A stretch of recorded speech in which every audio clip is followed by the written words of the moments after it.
Welcome. It's 5 o'clock on Monday, June 17th, 2024. This is the City of Cape Girardeau regular meeting of the City Council. Thanks to you all for your attendance. We will begin tonight with our invocation by Deacon Mark Hibliger of St. Vincent de Paul Catholic Church here in Cape Girardeau, and follow that by the Pledge of Allegiance. If you all would please rise and join us. Good afternoon. We put ourselves in the Lord's presence and ask the Almighty God and Father, first of all, thank you for the gift of this community of Cape Girardeau, Missouri, its leaders and residents and schools and businesses and public services. We keep in prayer those who have worked over the years to make this a great community. We ask you to send your Holy Spirit to guide our discussion tonight over our city leaders, their deliberations. May you bring them to the right end. And may the time tonight be for the benefit of our city and for your honor and glory, Almighty God. We pray this in the name of Jesus Christ, your Son, our Lord. Amen. Allegiance to the flag of the United States of America, to the republic for which it stands, one nation, under God, indivisible, with liberty and justice for all.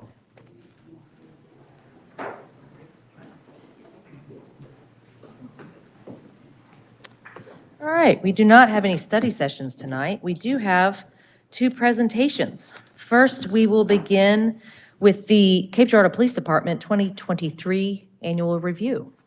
Chief Blair.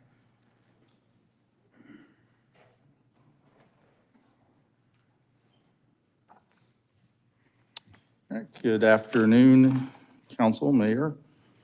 Are we turned on?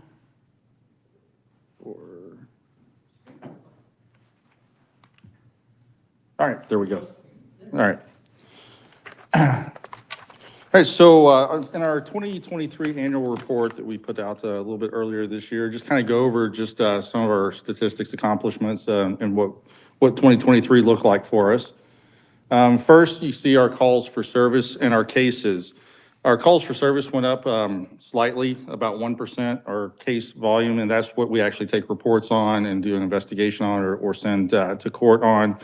We're up by 2%, so a slight increase over 2022. And as we get into it, and I'll show a little bit later on in some slides that 2022 was a little bit of an anomaly. It was a very low year compared to kind of what we had seen. So that's not a trend that concerns me a whole lot with that small of a percentage increase. Again, these are just our major offenses that the FBI requires that we report. I put percentages out behind them because people always want to see percentages, but you'll see our robberies went from 9 to 22. 9 was incredibly low compared to the years that we had in the past. So that was a pretty good jump. I think the other one that kind of stood out to me was the arsons doubled. And again, when you're talking low numbers already, it's a big percentage jump when you go from that to a little bit higher number. Shots fired data, which is the thing that concerns all of us the most. In 2022, we had 159 confirmed shots fired. 2023, 169 confirmed shots fired cases, with 2022 having 17 individuals struck by gunfire and 13 individuals struck by gunfire in 2023. Again, like we talked about when we started our shot spotter activation, one of the things that we are finding is about 33% of gunfire that shot spotter picks up actually has a corresponding 911 call, which tells us what shot spotter told us would happen, that most communities, people are not calling in reporting the gunfire. So we're actually being able to capture that data in the area that we have shot spotter a whole lot better than what we were before we got that implemented. We've actually seen a little bit of a decrease in our shot spotter gunfire from 23 to 24 of a comparison of year to date. So shot spotter in 2023, or sorry, 2023 year to date was 127 activations, and we're down at 122. So not significant, roughly the same, but slightly lower on our shot spotter activations. But what is a little bit significant about that is the shot spotter coverage area has expanded during that time. So while we have a larger coverage area, the number of shots fired being collected by shot spotters actually decreased a little bit. There's not really, I don't know a good way to quantify that, the expansion versus why that has gone down, unless we were to drill down into every single case and see is that in a new area or one of the old areas, which we haven't done that at this point.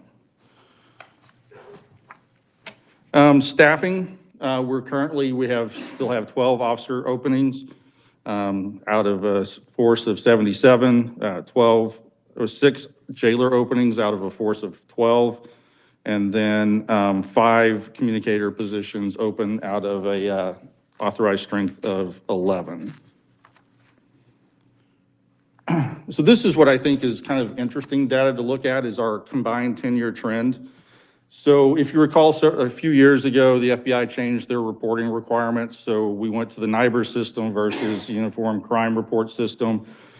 But you can't do a comparison on NIBRs versus all the others. So we've been, over the years, pulling out the UCR type data that would have been the old UCR data, which included your murders, robberies, aggravated assaults, burglaries, thefts, and motor vehicle thefts.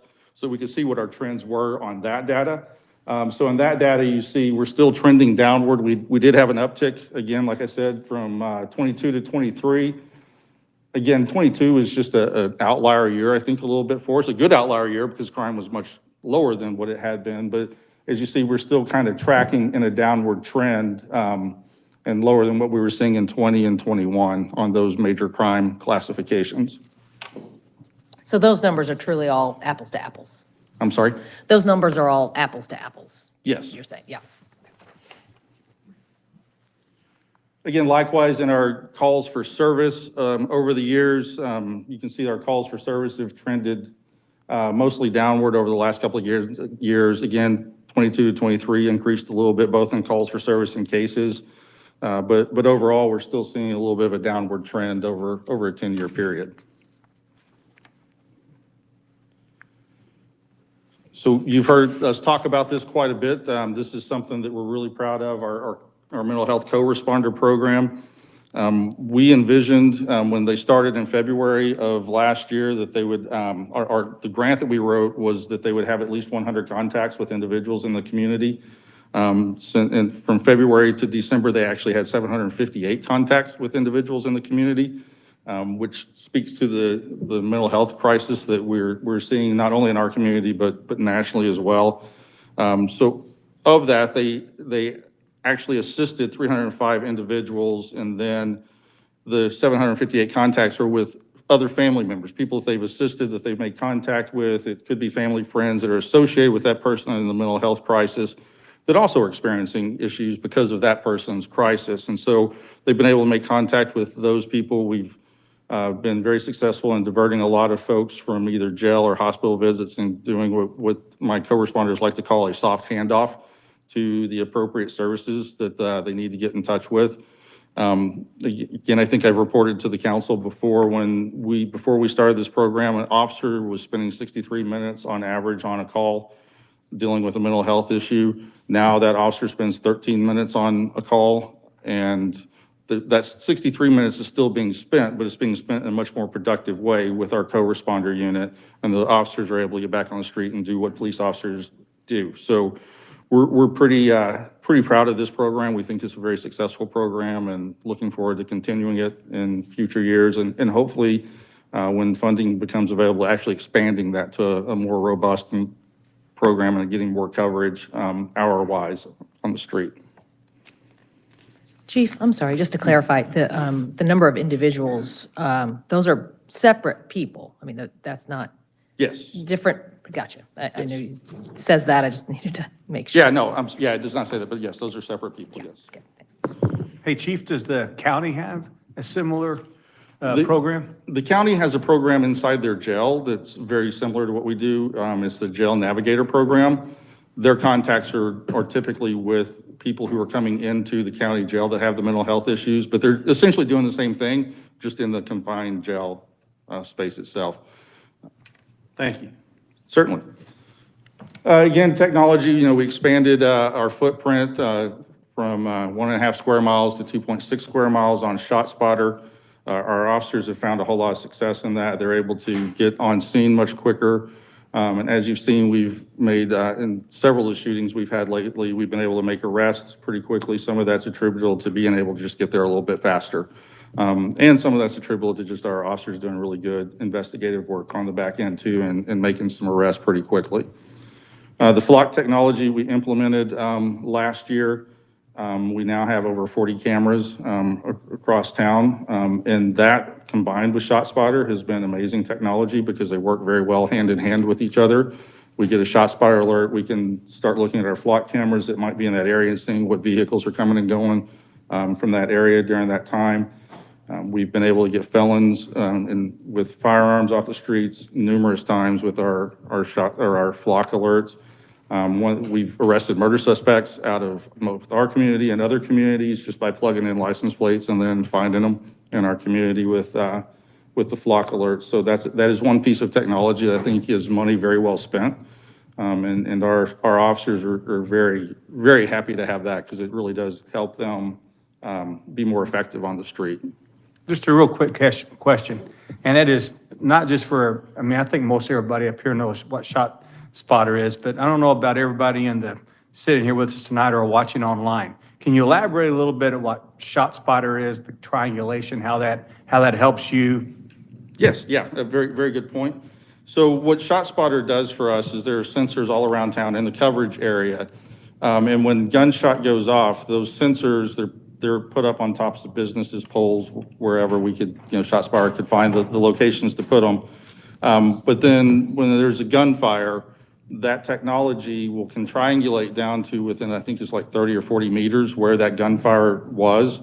It can tell us how many shots were fired. It can give us direction of fire of the shots. And it also picks up the audio and pushes the audio out to us so we can actually hear the gunfire ourselves. Now, the directional thing is not live. That's not real time. We have to go back and do analysis on the direction of fire. But that's very helpful in an investigation because if you've got two people that are shooting at each other and one's like, hey, I was a victim just defending myself, we'll know who shot first because it captures that data for us. So so the officers actually have the ability to have that technology both on their computer in the car. Several of us have it on our cell phones so that we get the alert when it goes off. And then our dispatch center also gets the alert so that if, officers are all tied up on calls and they don't see it, the dispatcher can at least go, hey, I've got an alert and I need, somebody to clear and go take that call and go respond to that. So we've got several mechanisms to be alerted on that. And then I'll follow up with Flock because a lot of people may not know what that is. But that's license plate reader cameras. So we have 40 deployed throughout the city. We've got downtown covered pretty well. And what it does is capture still images of every vehicle that goes by, captures the license plate. That technology we can go into and say, hey, I am looking for a red car with a rack on the roof and a bumper sticker.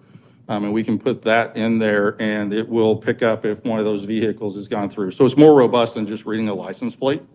We can actually drill down and put in specific data, things that we're looking for on specific vehicles as well. And it will help detect with that. I know always sometimes one of the fear with technology like that is how long do you keep my data? It rolls off after 60 days. So unless it's something we've saved the data on for court purposes or something like that, we're not storing people's license plates and tracking their movements all over town. As you see, we've got honestly enough to do with the criminals to worry about what good citizens are doing driving around town. But that's been a very useful tool for us. One of the nice things with Flock is because it's a nationwide system. So a lot of other communities are using it and we can get their data that they can put into ours, we can put into theirs. So if we put in an alert that we're looking for a murder suspect and we think this is their license plate or this is the car that they're driving, if they're down in Sykeston, because I know they have Flock, they can get an alert on that.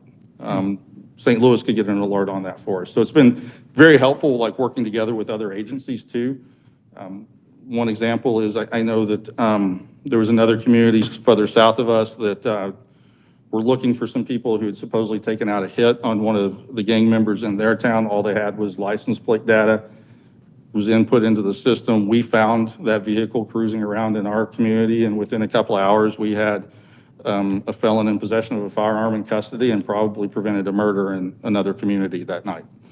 So didn't prevent a murder in our community, but we did at least prevent a murder in that community, which probably would have had repercussions on us had that murder happened there, because then there'd been the retaliation in our community. So you can see there's like that whole snowball effect of just what that probably one arrest accomplished. And that was solely because of Flock that we were able to find that person and get them off the street before they did do something nefarious. Has ShotSpotter provided us with enough data yet to where we can have preemptive patrols in areas that we know that a certain time in the day and the location that there might be, there's a higher probability of there being shots fired? Yeah, and we do that. We have analyzed that data. Yeah, we do have enough data now to do that. And we also incidentally do that with data when it's even outside the ShotSpotter area too. We can heat map and look at areas that have more propensity for crime and do some directed patrols in those areas and things of that nature. Thank you. What does happen to the shots fired? We got juveniles shooting off a gun. What's the charge? How much trouble is he getting into for shooting? A juvenile shooting a gun, Shooting a gun, shots fired, catches, and we go out. we go out and get them. So we do have ordinances against firing firearms in the community, so that we would refer that juvenile to the juvenile office, and they would make a determination on what to do with them through the juvenile court system. What about the second time? That would be a question for juvenile. They have a system, a point system that they use, and I don't do the point system. People ask me that, and I know. Yeah, so that would be a really good question for the juvenile office, because usually that's taken out of our hands. We call juvenile and refer it to them. Let's say a college kid. How about like an adult then? An adult we would charge through our courts. Okay. And what kind of charge is that? And what's the That'd be unlawful use of a weapon. And again, it would look, the prosecutor would look at what instances they've had in the past and what they've done in the future, and they would make a charging decision on that and then work that through with the judge and the defense attorney. When you talk about cases, does that, like, if you have a shot spotter, that there's been shots fired and you go to the scene, does that get counted as a case, even if you find, you know? Yeah, okay. so we consider a shot spotter alert a confirmed gunfire. Okay. Because shot spotter can detect between gunfire, fireworks, things like that. So if it's a shot spotter alert, we do consider that a confirmed case, and we'll start a case on that. Typically, when it's a shot spotter alert, when we get there, because the parameters are so narrow, we will normally find shell casings anyway, so that helps as well. You had a stat at the very beginning about shots fired or shot spotter, and then it seemed like a kind of a concerning number of lack of calls regarding that in the area. So in other words, citizens are going to hear that, but no one called in many of the cases. Yes, so, yeah, that's very common. That's common across our, and when ShotSpotter told me this when we were going through the process of onboarding them, they said that it's going to be between 35% of your calls will actually have a ShotSpotter, or your ShotSpotter alerts will actually have a call associated with it. And a lot of that is just due to people a lot of times thinking, well, I heard it, but somebody else heard it and they called it in. Or even in some communities, and probably in our community too, I was like, well, nothing's ever going to happen, so why bother calling it in? Or I'm not really sure that was a gunshot that I heard, so I'm not going to call that in. But most often it's, well, somebody else I'm sure called it. And so that's why you see that. And I actually argued with the ShotSpotter rep saying, I think our community's calling them all in. I don't think that's going to be the case, but we found that they were accurate. They knew what they were talking about. So we're right now at 33%. It's unfortunate. Thank you, Chief. Chief, can I just go back to one thing you were just talking about regarding the juvenile division? That is not under the Cape Police Department. That's correct, yes. Well, I think that's a misconception. Yeah, we don't even have the authority to arrest a juvenile without approval of the juvenile division. So we always have to get their approval to bring somebody into custody. Is it accurate to say that's really a state? Yes, the Institution? juvenile office is a state office. Yeah. It's not a municipal or local office. How many officers do they have? I don't know what their staffing levels are. What, do you have any idea what percentage of cases that you're dealing with involve juveniles? I couldn't give you, as far as gunfire or just total cases? Total cases, even violent crime. Violent crime? I don't have an exact percentage, but most of your violent criminals are in that threshold of a 16 to 23, 24-year-olds. So not necessarily juveniles, but in that young age range. Since we're talking about ShotSpotter, earlier you said year-to-date, 127 shots fired in 2023 versus 169 total for 2023. Is it common to have 3/4 of your year's worth of shots fired to happen in the first half of the year? Well, just remember towards the end of the year is when we expanded our ShotSpotter coverage area. So I think that accounts for a lot of that. Because what that data I provided was just off of ShotSpotter alerts. Yeah. So I would say that does seem a little bit high, but understanding that we expanded that coverage area, that would add to that. Okay. We expanded that in late +23, is that what? Yeah, I believe it was late 23. Okay. Yeah. So +23 didn't cover as much area as Correct. we yeah. now We are covered covering. we covered half the area Right, through most of 22 that we cover now. Yeah. yeah. And it's safe to assume, I guess, if we enacted more coverage, we would pick up even more. I mean, it's. Yeah, I mean, we pretty much have coverage in the majority of the areas where we experience gunfire anyway. So I was I think gonna if we were, if let's say we decided to go citywide with it, I don't know that you would see as dramatic of an increase. Okay. We hit our highest area first with ShotSpotter, then when we got the funding to expand it, we hit our second area where we were having the most gunfire. If we were to, expand it all the way north or something, it probably would not increase the percentages as dramatically as it has with this first expansion. I was going to ask you if you felt, I was going to ask you that question, if you felt like, is there an additional area you think we should, consider for the future? Yeah, I think as we go up towards like the college and over on the riverside, I think that that's an area that we would like to get covered. Again, I know if I said, no, absolutely not, that Dan is going to beat me down in the hallway after this. But no, that would be our next area that we would want to expand to because we do see gunfire in that area.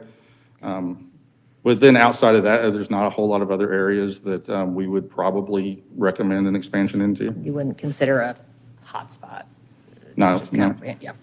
Okay. Yeah, do you, is a lot of this violent crime occurring as a result of gangs coming into Cape Girardeau, people from out of the area as opposed to people in the area? I mean, there's a lot of, so we have a lot of transient people who come into our area to go to the bars, to go to whatever, to go visit friends and all that. So yeah, there is a lot of that are residents that are not of Cape Girardeau.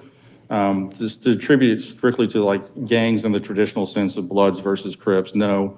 They're usually more loose associations of individuals, not necessarily, back in when the gang thing really kicked off, you had your Bloods and your Crips and they were an association for life.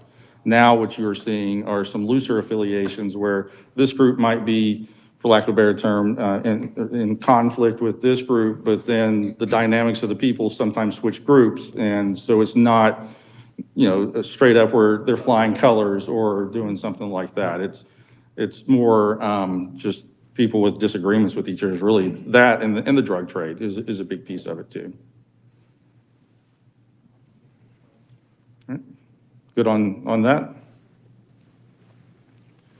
And then community engagement, which is something that we always really try to put a focus on. And I think that actually does help us in our community when we're trying to get people to talk to us about things that they've seen. It's, you've heard me talk in the past about building those relationships is critical for people to trust us and want to talk to us. And so we do all the things that we've been doing for years. We've rolled out a few additional ones, like with the We brought back our Citizens Police Academy, and we do 2 of those a year so that people can come in, and I think it's a 6-week program, 6 or 7-week program where they learn about everything that we do in the police department. We found some really good success with that. And then our neighborhood roll calls, we find pretty good success with those, where we actually go out into a neighborhood during the summer, 1 week a night, and the officers have their roll call, like what you see in the traditional roll call on TV, where they all get together and get their assignments for the night. We'll do that out in a neighborhood, and we advertise it out ahead of time. We bring, ice cream and stuff for the kiddos, and just try to get the people out of their houses, for one, to meet the officers that are working that night, but also for them to meet each other too. And it's not a big, huge event. It's just it's a quick 15, 20-minute thing, because those officers actually have to get to work. But if there's a canine working, they'll bring them out and do a little demonstration for them or something like that. But gives people in their neighborhoods the opportunity to interact with their police officers. And we found that to be a pretty popular program that we've implemented. And with that, I'll entertain any other questions that you might have. I just had a quick question. I think you said that we're currently 12 police officers down. So throughout the arc of the year, has there been a time in the year that we've had more staffing? Are we kind of at a high point right now of having officers out, or are we sort of at a low? We've been right around the 12 to 13 level for close to a year now. There was one point, I think a year and a half ago, that we were over 20-something officers, and I think 22 was the highest number we reached. We've kind of been pretty consistent at that level right now. All right. Is that what's the national average of vacancy in a police department? I don't know that I could give you a percentage. I know just in anecdotal conversations with other police chiefs across the nation that everybody's still struggling with the staffing issue. It's still hard to get people that want to be police officers in this current day and age, because there's so many other career options out there that don't involve shift work and don't involve the scrutiny of the media like police get, and all those societal factors that go into it. So it is tough. Right? Or the or the danger aspect of it too. And in fact, I was doing a training for a group of smaller city police officers this last week. And one of the trainings I was teaching on was the administrative approach to officer-involved shootings.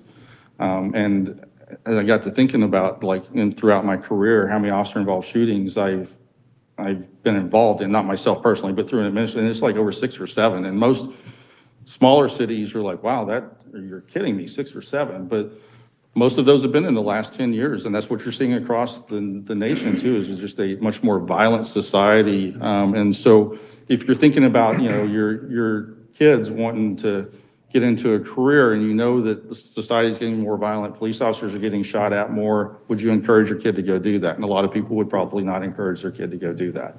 So that's just kind of the societal culture that we're up against when it comes to hiring police. When you do an exit interview, what for somebody that's leaving, what's the most common reason somebody's leaving the KPD? Pay. Okay. You had there was 6 hopefuls, I think, that went to the academy. And then we had one that only one of them that joined the Cape PD, correct? I know of this last academy class, we had 3 in there, and 1 is still with us. Okay. What can we do to increase that number, Chief? Get other agencies to not come to the academy and recruit them and offer them more money. I mean, that was the case with those. Is even though we've got somebody hired, we make them sign a contract with us when we put them through the police academy. But you've got places like Columbia. I'm sure you've all heard Springfield PD's ads on our radio stations. They send recruiters to the academy and say, we don't care if you're under a contract, we'll pay it. We'll buy you out, so come work for us. And so that's what we're up against, is other agencies. I used to always have a personal philosophy that I would not actively recruit from one of my surrounding agencies, because I just thought that built bad relationships, but that's not the world we work in anymore. And everybody is actively recruiting each other's officers. So whenever you do an exit interview, is it actual pay? Is it fringe benefits? Is it overtime? It's overtime. pay. Is it just flat out base level? They base look at salary? base pay. Most Okay. of your, most of your younger generation, which is who we're recruiting and putting into the academy, they don't really think about retirement. They don't think about, they probably think about the insurance to some degree.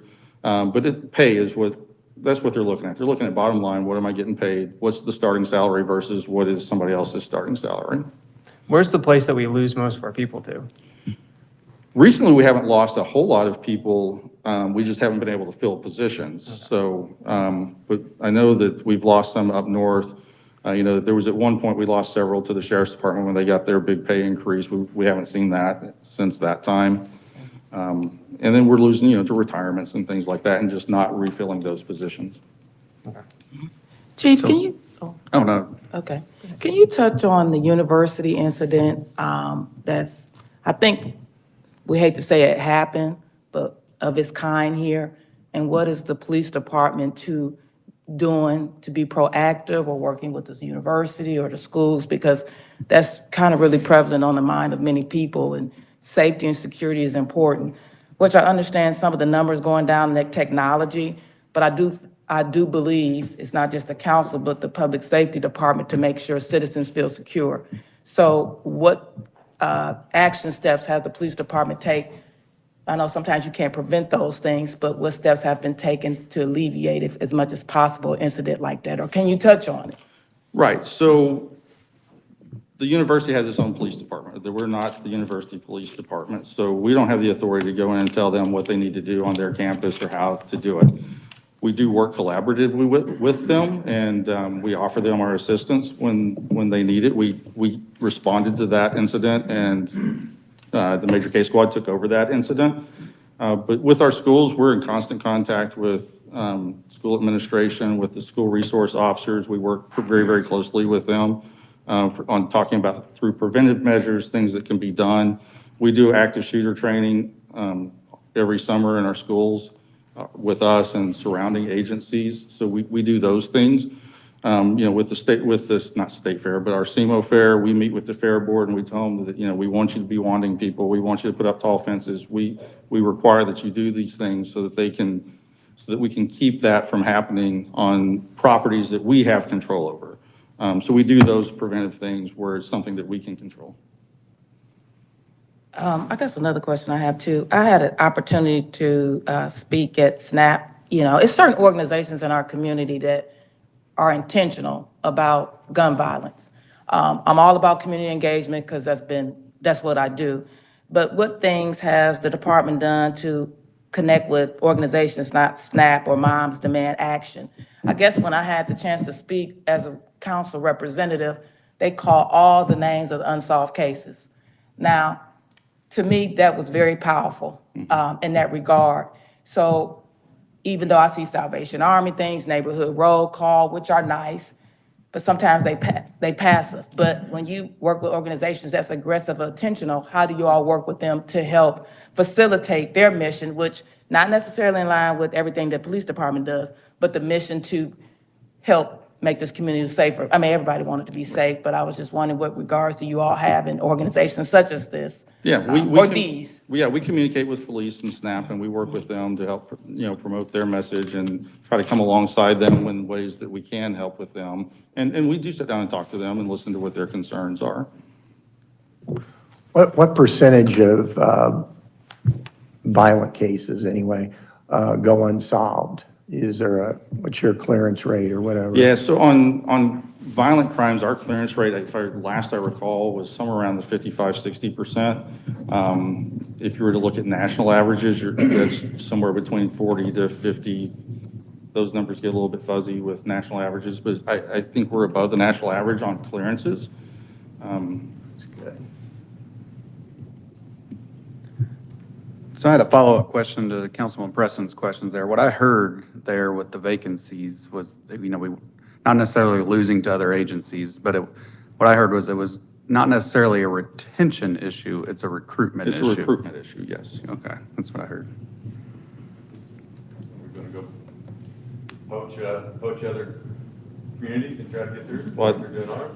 I'm not going to say that out loud in public, because then they'll know we're coming. I was gonna say, I don't- I had another question. How has the staffing shortage affected you in terms of jail operations? You're about only 50% Right. In terms of the number of jailers you believe we need to Yeah. effectively operate? You know, the biggest impact on that is because of the shortage, especially at night, when we're not staffing the jail fully, then we will have an officer come in and do a jail check once an hour. That's a jail standard because we want to make sure everybody's still okay inside the jail. So that pulls an officer off the street for, you know, it's not a long period of time, but it's, you know, a 15, 20-minute period of time if we have somebody in jail to do that.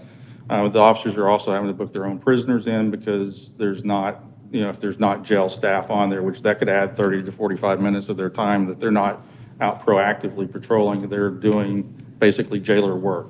So that's the biggest impact, is just that it puts more burden on the officers to do the jailer's job.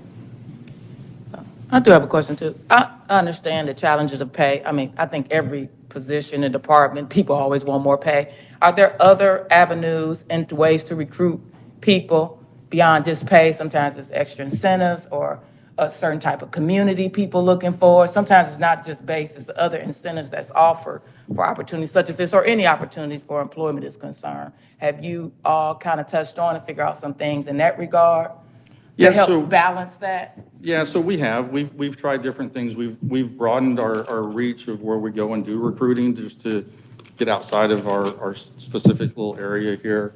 We've started trying to recruit some through the military, through Fort Leonard Wood. We've reached out to them when they have, you know, opportunities for us to go and do recruiting for them. You know, one of the things that we've done is offer a hiring incentive. Of course, when we started I think it was $6,000 is what we offer for a hiring incentive, so did everybody else. So that, in some regards, kind of became a wash. But yeah, we do try to reach out to different communities and different, just not staying within our own local academy, our own local university, our own local schools, but to broaden out and try to find other people. Curious what the criminal justice classes are at CMO now. Are they, you know, are there a lot of people still in? So I can speak as a part-time professor at the university. Roughly about a fourth of my classes are people who want to go into law enforcement. A lot of them are doing it because they want to go to law school, or they want to work corrections or probation and parole, or any of the other various aspects of criminal justice. But I would say just a quarter of my classes probably are people that are like, yeah, I think I want to be a police officer. So that's dropped quite a bit. Yeah, it has. And a lot of them even that are going through the college because your federal agencies require a college degree. So a lot of them are going and doing that college because that's what they have their eye on, is going and getting a federal job somewhere. What's the current hourly pay rate for a jailer? The hourly rate is 15 and It's like some 15 to 17 change. kind of Yeah, range? something Okay. like that.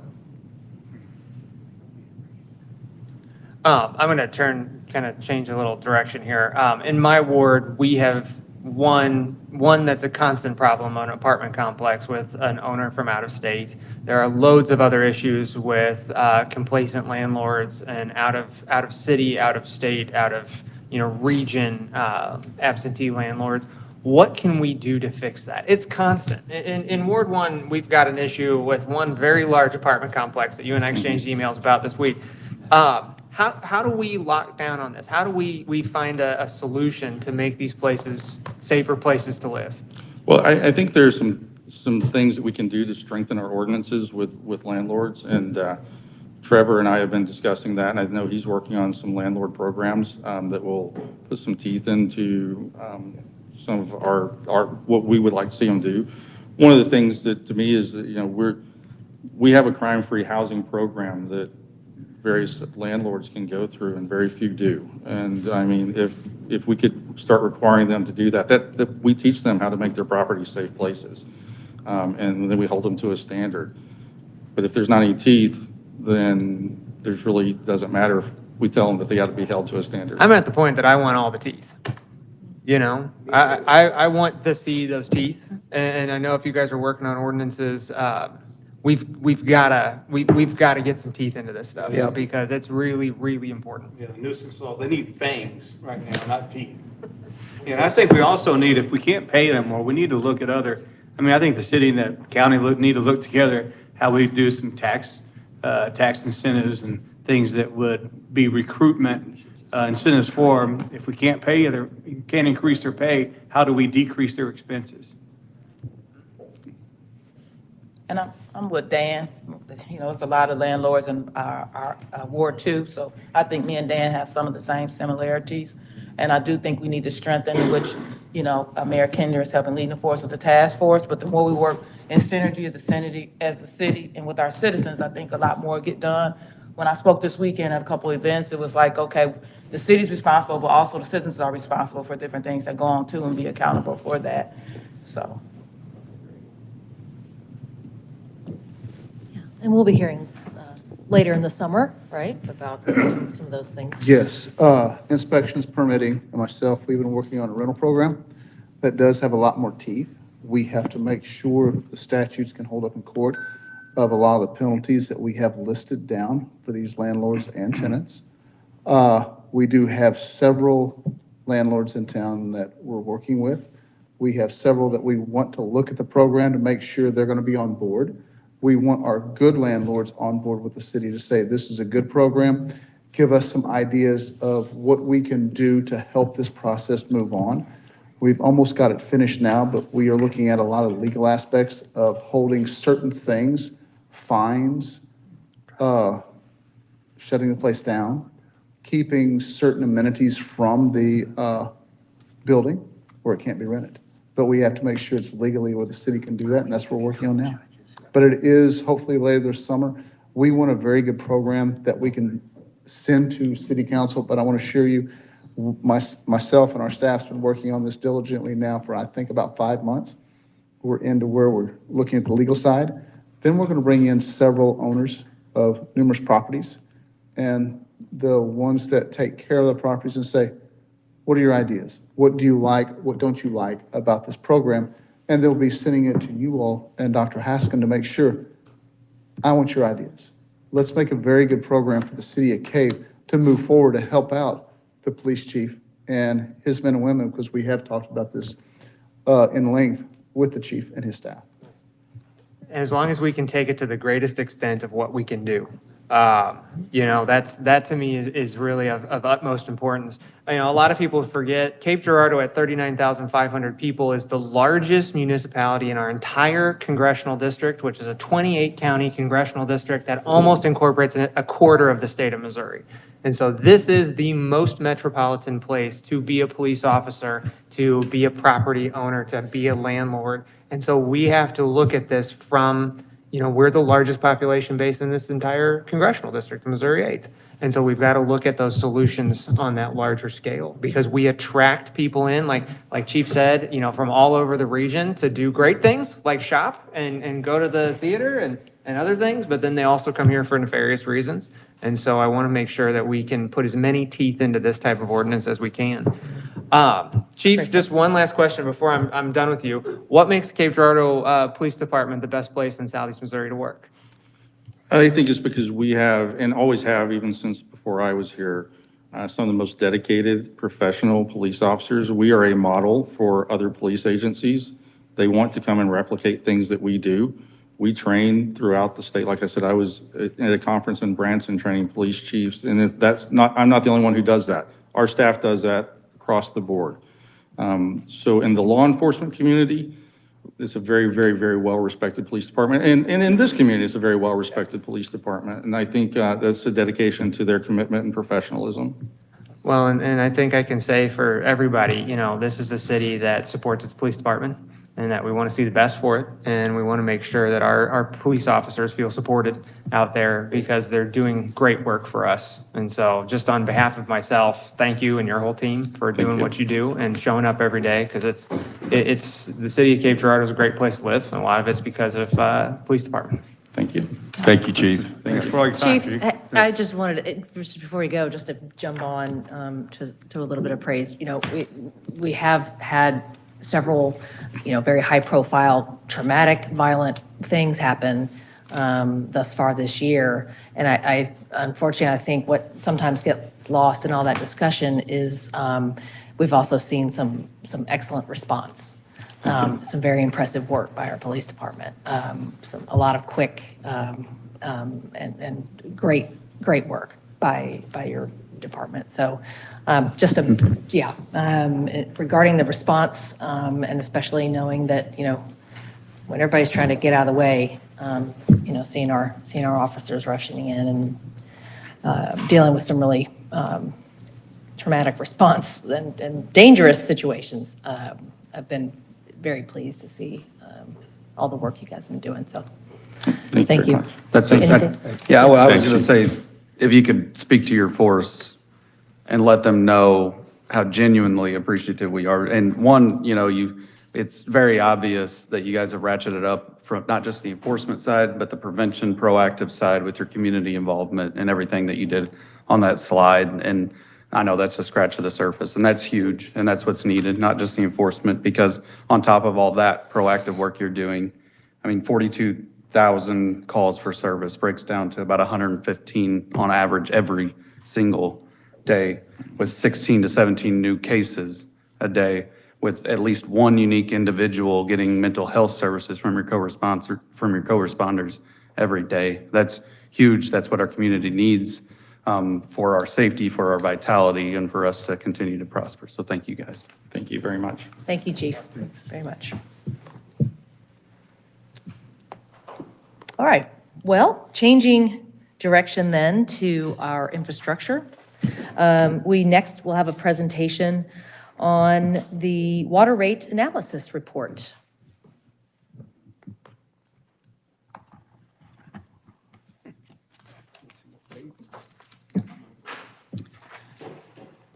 Competing with policing and keeping us safe, that's pretty tough. I do appreciate hearing what I heard from your police chief. There's some pretty cool programs that you all are taking on. But infrastructure, water rates, how to fund improvements that are needed, all that sort of thing. I'm Carl Brown. I'm the president of GettingGreatRates.com. I'm your utility rate analyst. So I have been studying your rates situation, and when I say your rate situation, it's really your operational and cost of operation situation, your capital improvement needs situation, what may happen in the future for you all, how you may fund those capital improvements, a limitation that you have on how you may fund those improvements, which I'm referring to in your city charter. You have an annual limit of 5% increases. The big capital improvements that are needed are fighting the 5% limitation. I've done the math. For the dollar amount of improvements that I've seen in a capital improvements plan over the next 10 years, you cannot pay for that with that 5% limitation. Now, I'm not saying you need to do away with it altogether and that sort of thing, but at least for a time, it appears that you're going to need to override that limitation so you can get started on the capital improvements that you need. Mr. Brown? To give you, I'm sorry, Mr. Brown. yes, Just to clarify, when you're talking about the 5%, are you talking about every year? A 5% increase every year won't cover? you could not cover it with a 5% increase every year. Yeah, Correct. okay. Thank you. Sorry to interrupt, but I just needed to clarify that. So to give you a little sense of scale, and at this point, that's about as far as I can go to talk about rates, because the analysis is still in flux. It was just last week that Lisa Mills, your finance director, told me some more information that I needed to have in the analysis modeling. So it is in flux. But there are some things which I can tell you're going to end up needing to do, or that you're going to face when it comes to the rates, and things that affect rates and things that are affected by rates. Right now, you have a capital improvements plan that's calling for, and it depends on how far down the priorities list you go, but $72 million over the next 10 years. Now, that's a lot of money. Most of my client systems are smaller than you all. Most of them are not growing as rapidly as you all. Growth causes more capital improvement needs. Most of them are closer to, in rates, to where they need to be able to fund the capital improvements that they're up against. But I find that nearly every one of my clients becomes a client of mine primarily because they have big capital improvement needs. They do not have the rates they need right now to be able to pay for those needs.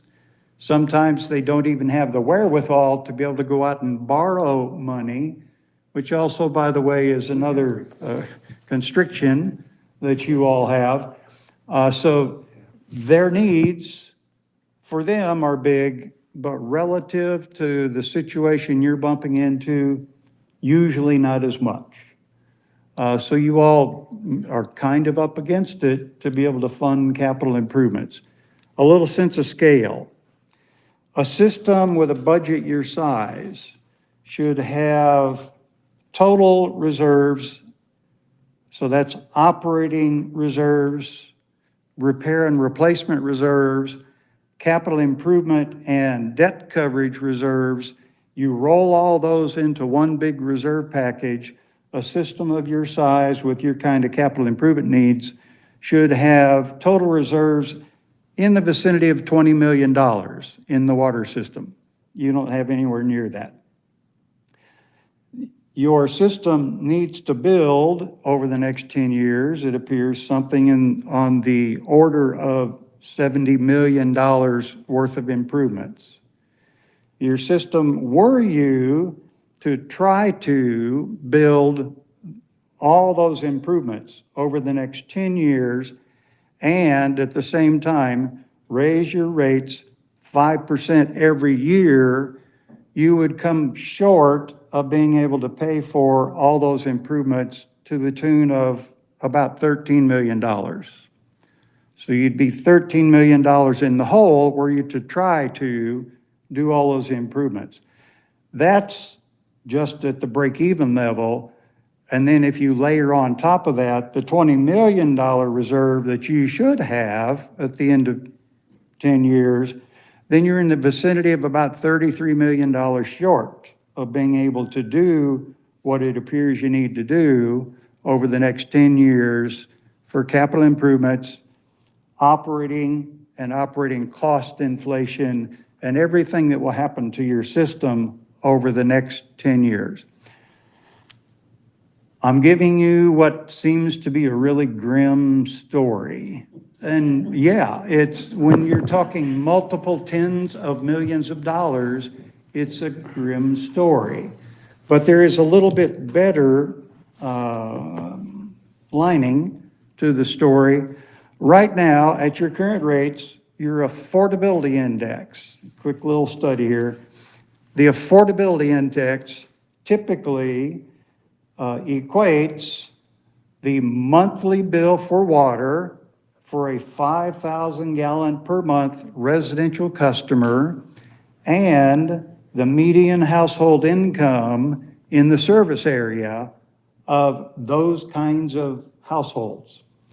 So we go to the Census Bureau, find out what your median household income is, and then based on your current rates for the equivalent of 5,000 gallons, you all sell water by the cubic foot, but for 5,000 gallons of that water, the affordability index right now works out to 0.7%. So 0.7%. In easy language, that means that the average residential household spends 0.7% of their income to pay their water bill. So they're spending 0.7 for water, and then 99.3 they can spend on something else. So right now, your rate, the affordability index, is about 70% of what we analysts believe the national average affordability rate for water is. We believe that it's about 1%. I don't know of any statistical study that's been done to figure out what the national average water rate is, but we analysts and people in municipal finance believe it's right at 1%. So we usually use that 1% as kind of our target, our way of measuring affordability. So you're pretty well below the national average. If you take on the $72 million in capital improvements on the time schedule we're talking about or looking at in your plan, if operating costs inflate at the rate that I think they may, so if those sorts of things happen, then you'll be able to pay for all of that and build a $20 million reserve. If you initially raise your rates enough so that by 3 years from now, the affordability index goes to right at 1%, right at the national average.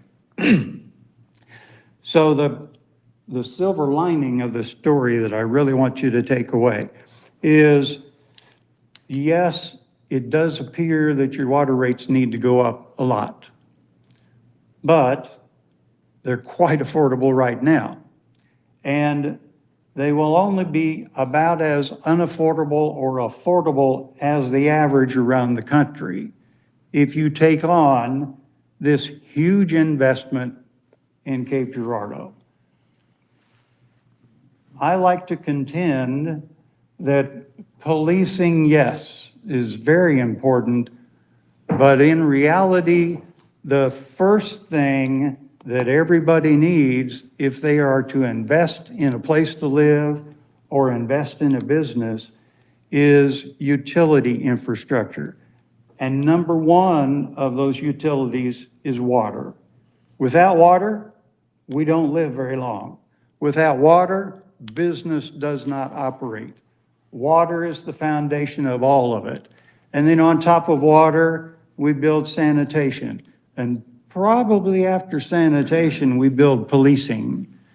Because if a bunch of us want to live in a locality, you put a lot of us together and we're going to have disagreements, so we got to have some policing to keep from folks getting killed or being abused. So that's the outline of what I'm finding so far. Now, I still need to work with Lisa a bit to make sure that the modeling that I'm putting together is taking you to a place that both will give you adequate revenue and do that on a fair basis. The 5% across the board does not do anything for making the rate structure fair. All it does is cause everybody's bill to go up 5%. If somebody's bill was unfairly high before, then it's unfairly high before plus 5%. And then in another year, it's plus 10%. So you need to do a couple of, as I look at it, really important things. One, bring in enough revenue. But two, do that with a fair rate structure that causes customers to pay according to the cost that they cause the utility to incur. I find that right now it doesn't appear that's happening all that well. So the rate structure does need some work. With that, I'll go ahead and be quiet and see if you all have any questions that I can answer, at least on the basic sort of level. I think there's a ton of questions. I'm not even sure where to start. My head's swimming. Are you an engineer? Is that what, are you an engineer by trade? Say again? Are you an engineer by trade? I am not an engineer. I'm just a finance guy. Okay. The AI, the affordability index. Right. Okay, you said it was based on the average household income. Did you guys look at that in your, do you have an idea what that is? Yeah, I don't remember the exact number, but I believe it's $47,000 and change. Okay? And how long do you have to be at that AI of 1% national average before you can seek money elsewhere? Federal or? Go for grants and loans and that Yes, sort of sir. thing? I used to be an SRF loan administrator with the Missouri DNR. So that's also one of the reasons why I focus a lot on AI. And I was a grants administrator too. And grants are where you're really looking at the affordability index. Most of the, at least needs-based grant programs, and that could be DNR, but it could be the federal government, it could be block grants, it could be other kinds of grant programs. Most of the needs-based grant programs are looking for those communities that were they to pay cash or were they to borrow and then pay debt service, their affordability index would be 1.5% or higher. So in other words, about 50% more than the national average affordability index. Okay. You all are at 0.7. Yeah, so we've So- benefited from low cost for too long. Well, yeah. Two sides to that coin. One is your rates are probably too low to enable you to qualify for most grant programs. Now, there are some, like, especially like recently, ARPA and, a lot of stuff that's really aimed at creating jobs, not aimed at helping needy communities. It's about creating jobs. We went through that, or we're still in it right now from COVID. And 2008, 2009, the mortgage meltdown, which caused a big financial upset. We did the same sort of thing back then. And who knows, it may happen again, and you may be able to get millions of dollars in grants, but it's really about something else, not about building water for you. So Most essentially, grant programs, though, are aimed at buying the cost of your system down so that you will drop down below 1.5% affordability.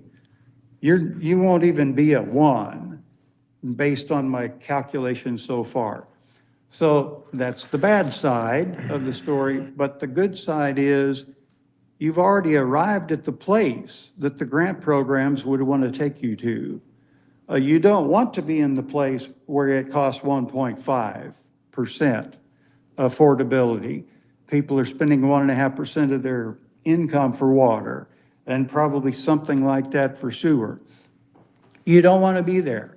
I have lots and lots of clients that come to me and they're starting with an affordability index of 1.5 or greater, and we calculate what they need to pay in a water bill if they build this treatment plant or whatever they're going to build, and the debt service runs their affordability up to 2.5%, sometimes 3%.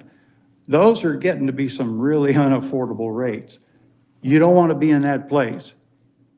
Even under the assumption that you were to pay cash for the $72 million capital improvements, you'll still only be right at 1% affordability.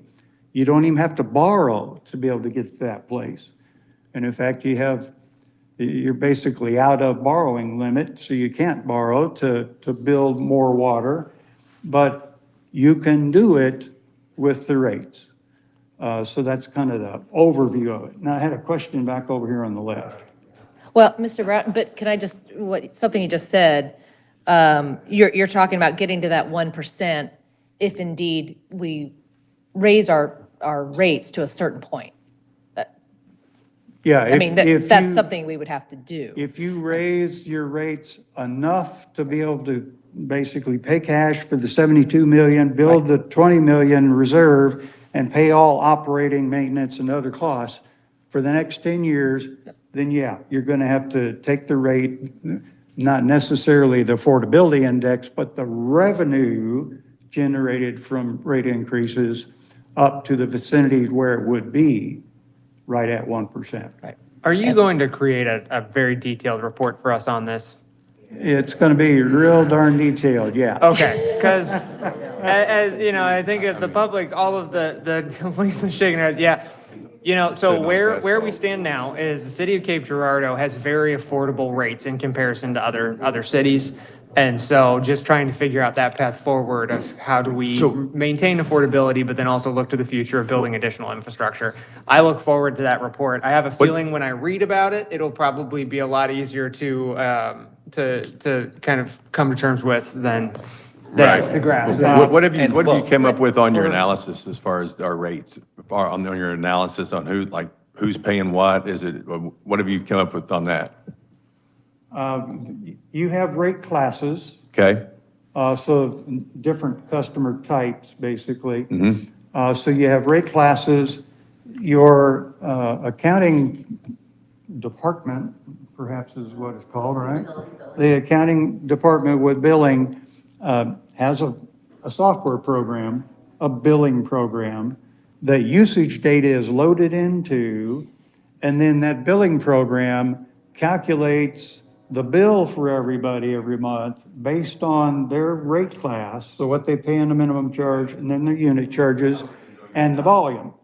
So they exported that data and sent it to me in Excel format, and then I run it through a spreadsheet that I do essentially the same thing. I calculate what the bills need to be, sum it all up, and that's the revenue that you should generate out of that rate structure and that usage set. So it's a honking big spreadsheet. In fact, I run pretty fast processors in my computers, but your residential class usage data, for me to run it through, we call it the true-false template, because it has a whole lot of true-false statements in formulas. They're really long. To be able to categorize all of the usage data so it does a good job of duplicating your billing program. It took right at 25 minutes for my desktop to be able to run that one spreadsheet once I loaded that data in. Now, the others, they run quicker because there's not so many customers. But it's some really serious number crunching that goes on.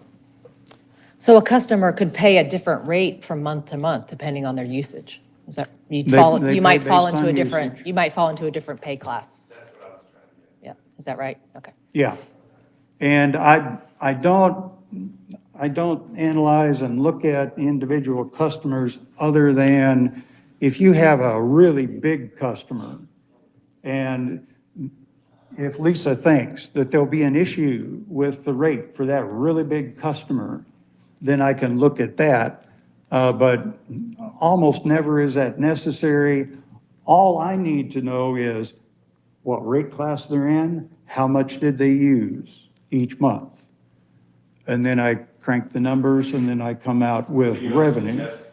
You don't suggest classes from what you're doing, rate classes for customers, right? Oh, you mean suggest changes? to the Yes. rate class? Yes, I do. Okay. What are your So- suggestions? Well, what I'm suggesting is that you move toward, your rates right now are not in a cost to serve structure. Basically, what I described with words, everybody pays according to the amount of expense they cause you to incur. Cost of serve rate analysis figures out who rate classes and users, volume-wise, how much they should pay to be in a cost to serve structure. So I know that I will end up recommending that you have meter size based minimum charges, because I almost always recommend meter size based, especially when the system has lots of big meters and you have lots of big meters. Can you explain that? Huh? Can you explain that? Yes. Meter size-based minimum charges, as I calculate them to arrive at cost of service, the minimum charge is what everybody pays within a class, whether they use any water or not. So they pay that much as a base fee. That minimum charge should cover the fixed operating costs. The easy one there is billing. It costs the same to bill everybody because the data, doesn't matter if it's big or small usage, the data goes in the billing program cranks it out. So the cost of the billing program, the clerk that runs the thing, the cost of mailing, the bill, all those things are fixed costs. Those should be recovered in the base minimum charge. And then a surcharge to the minimum charge based on the peak flow capacity of each one of those size and types of meters. The easy ones that I can lay out for you is a 5/8 inch meter. You have 5/8 inch meters, and those are most of your meters. That's the typical residential meter size. That meter size is the basis for peak flow. So that has a capacity value of 1.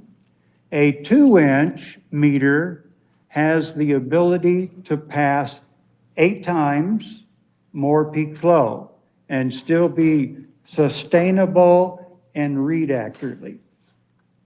So the 2-inch meter location, that customer should pay 8 shares of peak flow cost.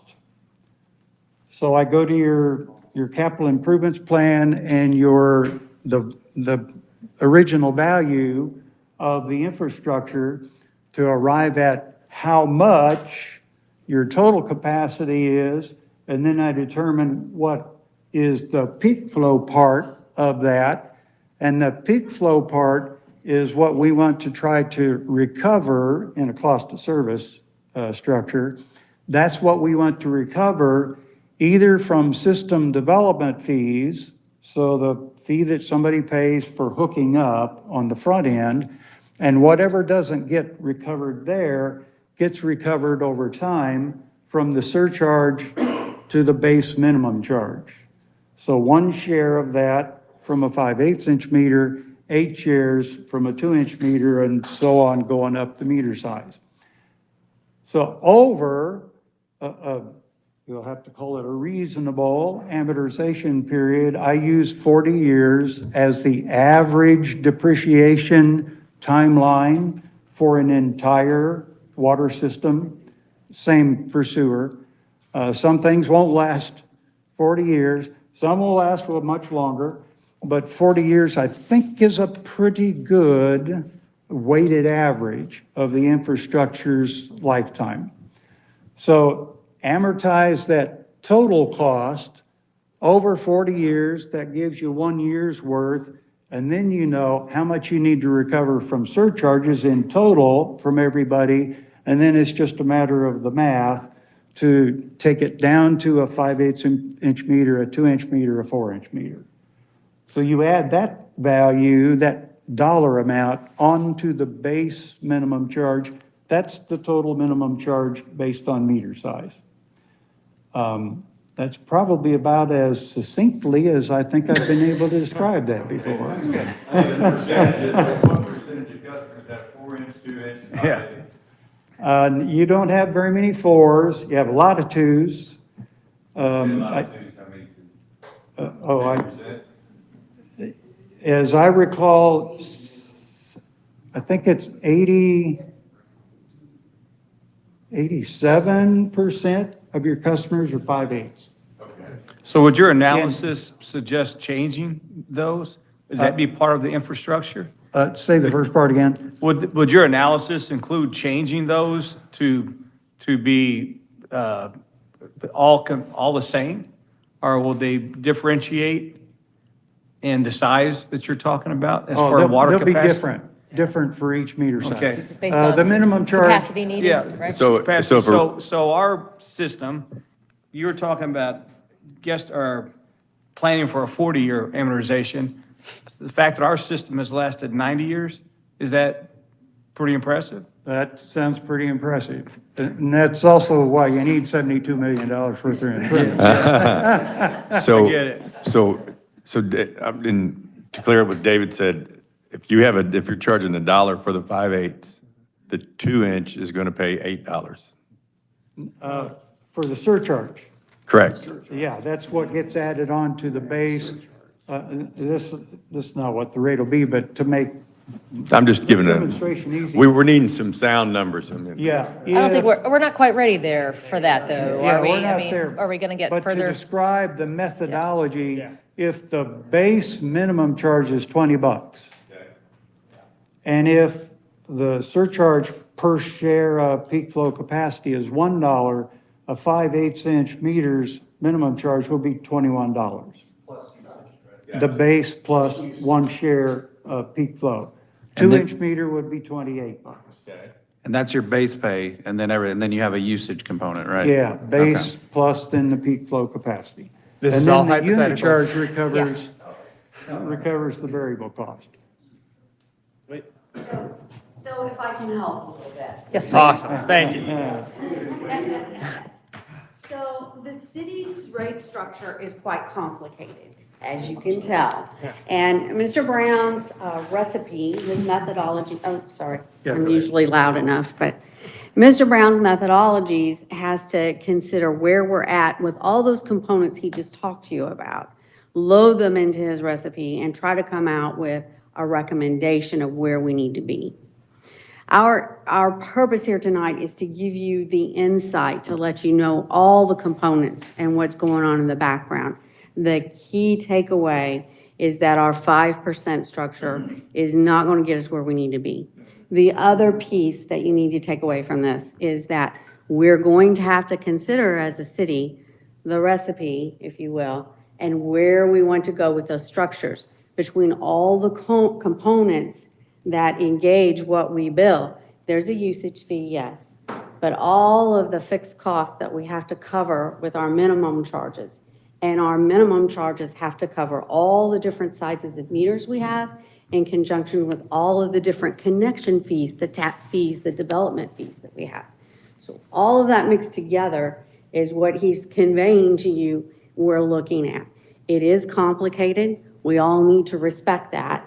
But our purpose here tonight is to let you know where we're headed with this so that we can give you all a foundation of how it works and some clarity of the choices that we'll be able to make as we move forward and to define, how to set these rates. His methodologies are best practices. You noted the 20 million in reserves revenues. You noted all the fixed cost analysis that he does in order to help us determine where we need to be. We need all that information in order to make good, wise, informed decisions. Can I just, Does that help? very much. Let me second that real quick. I'm a utility rate analyst. I'm really good at math and spreadsheets. But I don't know the culture. I don't know the visceral needs that you all have. You all have that ability. So Lisa and I are working together to put together the math. And then once we have the math all figured out and I have the narrative report that describes the math, and by the way, you won't be able to read it and then it'll all just get all cleared up for you because it's going to be detailed and it's going to be really long, about 150 pages. But I will be We're able to prepping do the math so then you all can make the value judgments about the math says this, but we know this community needs such and such. You'll be able to give us guidance on the final version of what that will look like. But we're still back at that preliminary stage. Yeah, yes. So no decisions are happening tonight. No. And a lot more information will be coming out. Yeah. We really, as a city, have just started talking about this, collectively, publicly, and I'm trying to assure everyone there will be much, much more discussion, analysis, numbers, all of 150 pages worth of, reading material that I can't wait to Yeah. read. But even more than that, just that's just the numbers. There's also the guts of it that, Alliance and our Public Works Department have started really trying to educate us on. So it's going to be a lot. I'm just trying to make sure everybody is starting to understand that what we're talking about ultimately, as confusing as all of this can be, ultimately, we're talking about the water that comes out of every faucet that we use to cook, drink, clean, et cetera. And so it's very, very important. I appreciated your points at the very beginning of this. It's unfortunately, we have seen in the past, I don't know, 5 or 10 years, there are numerous cities across the country that don't deal with this problem in time, and you see a catastrophic failure of their water system throughout the city. It impacts, health and safety. So it's complicated. A lot of other questions for now, or they will definitely continue. I bet when you see the report and the modeling, you have lots of questions. Yes, we will do that, and certainly encouraging the public to stay tuned and stay interested and all of that. It seems apparent that you've made laid down a pretty good hint that our 5% raise this year, and if we were to continue 5% every year, that's not gonna cut it. Yeah, I think that's the take-home message for tonight, yeah. which is tough. But And- we will discuss it. And I don't want folks to run scared thinking, oh gosh, 72 million, 20 million, and raise rates to an affordability one, from 0.7. I don't want you to be running scared at those things because you're actually in a pretty common situation. Most of my clients come to me because they're in a situation like yours, maybe not quite as severe, but severity mostly has to do with timing. You're much further into it than what a lot of my client systems are, mainly because your community is just really doing great. You're growing really fast. All kinds of good stuff is happening here, which is not happening in a lot of other places. They're not growing out of their infrastructure as fast as what you are. So it's actually a good kind of a problem to have if you got to have a problem. It's based on things going well here. But you do need to tweak the rates so that you'll be able to continue on and do the stuff you're going to need to do. That's right around the corner. For sure. What Well, was your and- website again? I'm sorry. Go ahead. I was just going to say, when we start, I want to make sure the public understands, when we start talking about considering raising rates beyond that 5%, that then requires voter approval. And so that will be a big community discussion that we will have. And but we need a lot more information. be a little bit difficult to listen to here, but Wait, okay. that vote, You've already, all right, go ahead. that vote is going to determine if the community is able to make the improvements that it needs to be able to satisfy its needs or not. Right. If the vote goes no, then what the vote is for is to not do needed improvements. And you can probably get by and still prosper for a pretty good while if that goes that way. But eventually, if you're not providing for the water system needs, then developers, builders, people who are looking for some place to go, to work, to build, to, do stuff, they will not look as kindly on Cape Girardeau as they would have if you have really up-to-date, up-to-snuff infrastructure. I find that my client systems usually fall into a couple of categories. One is the down and outers. They got really bad infrastructure. They even go out of compliance with the regulatory requirements, stuff like that. They have lots and lots of capital improvement needs, They're not growing at all, and they haven't grown for a while. Maybe the not growing was the reason, but some of those places were very prosperous. A few decades ago, they let it go down, and now it's catching up to them. The other group that I have are those that are really on the infrastructure. They're doing the improvements when they're needed. They raise the rates when they're needed to do that. And then that assures those who would want to invest in the community, and that's what we really want. We want others to invest in the community. It assures them this is a good place to put down $1 million, $2 million to build a business. I don't want to put $2 million down somewhere if the water is going to be bad. Right. Okay.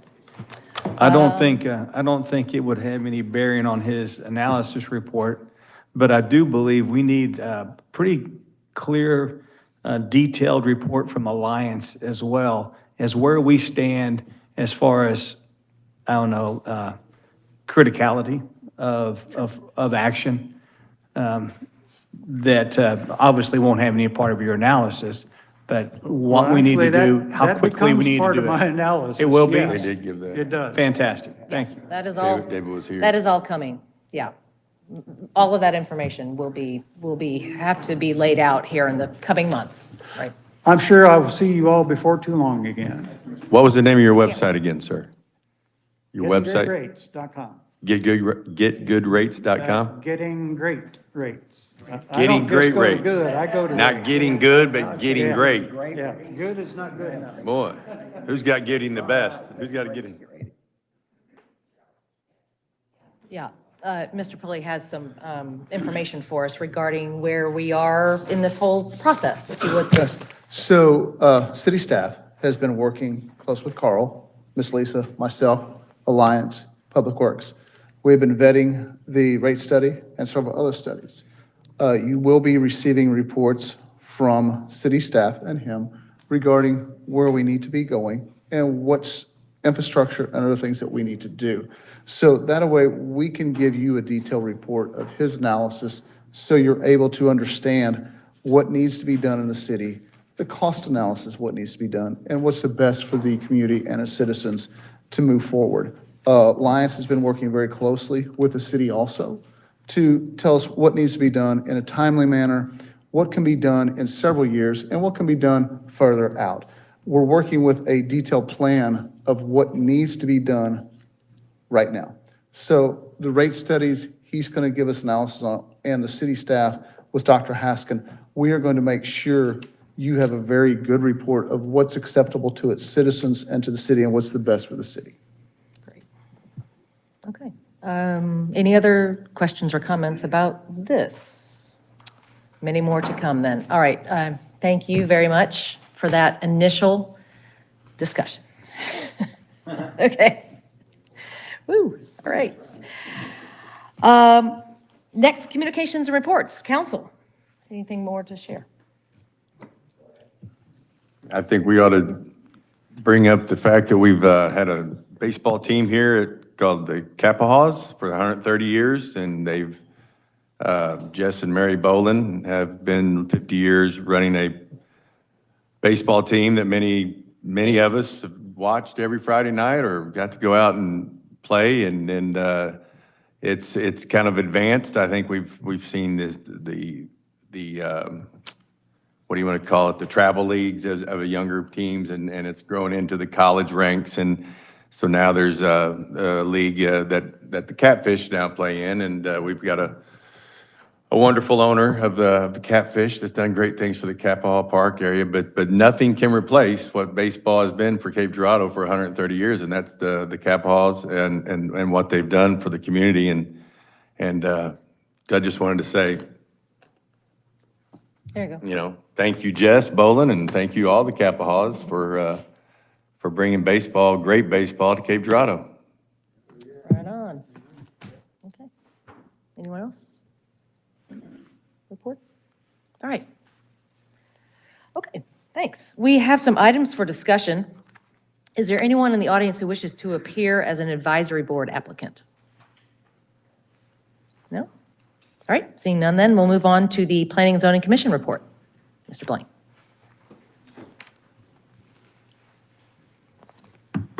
Y'all would be thrilled that we have one applicant. Public hearing on the request of Maurice and Moline Gross to rezone property at 2530 Marcia K Drive from R1 Single Family Suburban Residential District to Neighborhood Commercial District NC for daycare operation. This is located on Marcia K in the property that used to be a church in between Cape Rock Drive and North Kings Highway is where this is at. We had some opposition to this on parking, some concerns on parking and traffic. We honestly felt like those were unjustified, given that it was a former operation of a church and that end of things for many, many years. If you do recall, there was a neighborhood commercial application put forward a year ago or so that at that time the planning and zoning did deny. The main opposition was what happens after the daycare. If the neighborhood commercial district goes in place, then what comes after that? Concerns were expressed with establishments like restaurants and bars and those kinds of things going into this property if given the neighborhood commercial status. So the idea was thrown out and discussed among the commission. What about an R4 zoning? The R4 would allow the applicant to continue moving forward with her process and allow for a daycare facility, but would not allow for establishments that the opposition had concerns for with restaurants and bars and those type of establishments for future uses after the daycare. So after much discussion with the Planning and Zoning Commission, we unanimously approved the R4 zoning in that request. Any questions? We will discuss that at a later date. On the Right, council, right. right. It is not on the agenda. Yeah. Well, thanks for that background. Sure. Yeah. All right, thank you. All right, thank you. Next, we have the consent agenda review. Mr. Pulley. Thank you, Mayor and Council. We have added items 6 and 7 for your review tonight. Item 6 is a resolution authorizing the city manager to execute a license and indemnity agreement for placing a fence on the property adjacent to 643 Highland Drive. Item 7, the approval and authorization of the final payment to Riverside Roofing for the replacement of the current airport terminal roof, which was damaged during a storm. Mayor, thank you. That's the conclusion of the agenda review. Okay, thank you. We'll now move into regular session. Mr. Taylor, will you do the roll call, please? Mark Bliss, Here. David Cantrell. Here. Stacy Kinder, Here? Rhett Pierce, Here. Dan Presson. Here. Tameka Randle, Here. Nate Thomas. Here. All right, thank you. Council, we have an agenda before us. Is there a motion to approve the agenda? So moved. Second. Mr. Presson, Ms. Randall, thank you. Any discussion? All right, all in favor then of approving the agenda, please say aye. Aye. Anyone opposed? The agenda carries. We do not have any public hearings tonight. We do have a consent agenda. Mr. Young, would you please read that? Bill 2459, an ordinance adopting the annual operating budget for the city of Cape Girardeau, Missouri for the fiscal year beginning July 1, 2024. Bill 2459, ordinance adopting the annual operating budget for the city of Cape Girardeau, Missouri for the fiscal year beginning July 1, 2024. Bill 2460, an ordinance establishing utility rates for the city of Cape Girardeau, Missouri by amending Chapter 29 relating to sewer and water rates. Bill 2460, an ordinance establishing utility rates for the city of Cape Girardeau, Missouri by amending Chapter 29 relating to sewer and water rates. Bill 2462, ordinance amending and adopting new sections of Chapter 2 of the Code of Ordinances of the City of Cape Girardeau, Missouri relating to the Convention of Visitors Bureau. Bill 2462, ordinance amending and adopting new sections of Chapter 2 of the Code of Ordinances of the City of Cape Girardeau, Missouri relating to the Convention and Visitors Bureau. Bill 2461, an ordinance authorizing the city manager to execute a transportation planning consolidated grant agreement with Missouri Highways and Transportation Commission in the City of Cape Girardeau, Missouri. Bill 2461, an ordinance authorizing the city manager to execute a transportation planning consolidated grant agreement with Missouri Highways and Transportation Commission in the City of Cape Girardeau, Missouri. Bill 2463, a resolution authorizing the city manager to execute a license and indemnity agreement to place a fence on property adjacent to 643 Highland Drive in the City of Cape Girardeau, Missouri. All right, thank you, council. We have a consent agenda. Is there a motion to approve? So moved. Second. Mr. Thomas, any discussion? All in favor then of the consent agenda, please say aye. Aye. Anyone opposed? That agenda carries. No items were removed from the consent agenda. We have several new ordinances. First, Bill 2464, an ordinance annexing land located at 212 Misty Hollow Lane into the city limits of the city of Cape Girardeau, Missouri. This is the first reading. Mr. Shrimplin.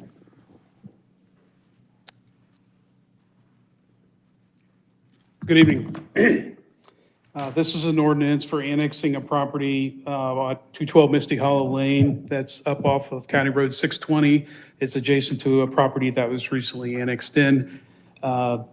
The owners propose to develop the property for a single-family residence.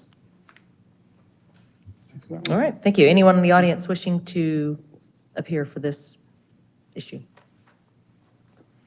All right. Council, is there a motion to approve Bill 2464? So moved. Second. Thank you. Any discussion, council? All right, hearing none. All in favor then of Bill 2464, please say aye. Aye. Anyone opposed? That motion carries. Next, Bill 2465, an ordinance amending Chapter 30 of the Code of Ordinances of the City of Cape Girardeau, Missouri by zoning newly annexed property located at 212 Misty Hollow Lane as R1 Single Family Suburban Residential District. It's the first reading. Mr. Shrimplin? So as a property is annexed into the city limits, it has to be zoned to a city zoning district. As I mentioned, the owners are proposing to develop the property for a single-family residence. The R1 district is a single-family residential district. Okay, thank you. Anyone in the audience wishing to appear for this? All right, seeing none then, council, is there a motion to approve Bill 2465? So moved. Second. Thank you. Mr. Presson, Ms. Randle, any further discussion? All right, all in favor then of Bill 2465, please say aye. Aye. Anyone opposed? That motion carries. And lastly, Bill 2466, an ordinance extending the boundaries of Ward 4 to include property newly annexed into the city limits of the city of Cape Girardeau, Missouri. First reading. And this ordinance just brings the annexed property into Mr. Cantrell's district, into his ward. Okay. Anyone in the audience wishing to appear? Seeing none in council, is there a motion to approve Bill 2466? So moved. Mr. Cantrell? Second. Mr. Thomas? Any further discussion?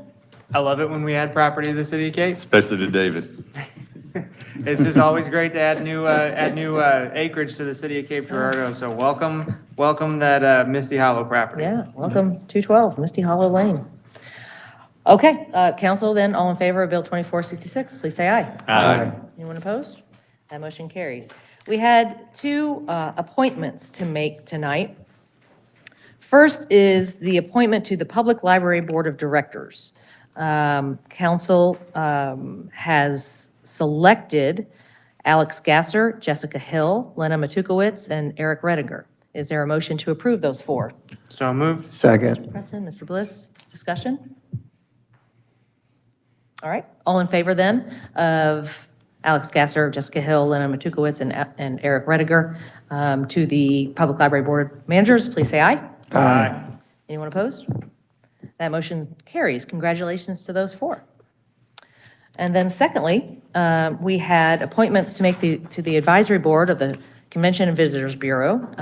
It is the creation of a new board under the new structure. There were 9 members to be selected. Those 9 that were approved by the council are Liz Haynes, Lyle Randolph, Rob Gilligan, Randy Kluge, Carl Ritter, John Akimovich. I'm sorry, John, I have trouble. Akimovich. Rob. My apologies. Quintella Noto, Nate Savarino, and Anissa Patel. Is there a motion to approve those 9? So moved. Second. Any further discussion? All in favor then of those 9, please say aye. Aye. Anyone opposed? That motion carries. Congratulations to all of them. We do not have any other business, and so I will entertain a motion to adjourn for the night. So moved. Ms. Randle? Second. Mr. Presson, discussion? All in favor of adjournment, please say aye. Aye. Anyone opposed? We are adjourned. Thank you all for your attendance. So when that zoning comes up for a vote, when is that? We vote on that, right? Yeah, we'll vote on that.